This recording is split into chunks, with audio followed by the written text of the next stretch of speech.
How to lock apps on iPhone. Let's jump right into the steps. iPhone doesn't has its built-in option to lock the screen, but anyways, we are using shortcut here. Open shortcut app and then you wanna tap on animation in the bottom in the middle. Now you wanna tap on create personal automation. Then you wanna scroll down until you find apps. Then you wanna tap on apps. Now you wanna select is open. And then you want to tap on apps to choose to which apps you want to lock. Then you want to select the apps that you want to lock. You want to select it randomly or you can choose very specific apps. Then you want to tap on done. After that, tap on next, which is on the top right corner.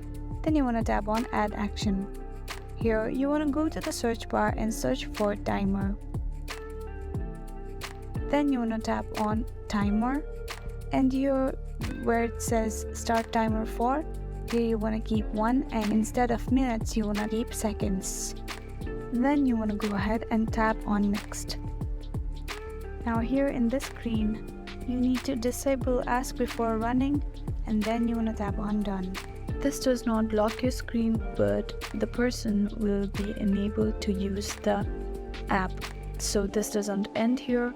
Now you wanna open the clock on your phone, then you wanna go to the timer, then you wanna tap on when timer ends, then you wanna scroll down to the bottom and tap on stop playing and go back, and that is all. And that is how you lock any app. So when you go ahead and open the app that you have just locked, it will bring you to the lock screen. Then you wanna go ahead and open it. And now to disable it, you want to go back to the shortcut and tap on animation again and tap on the thing that you've just created and disable this. And that is how you can easily lock an app on iPhone. I really hope this video helped you out. Thank you so much for watching till the end.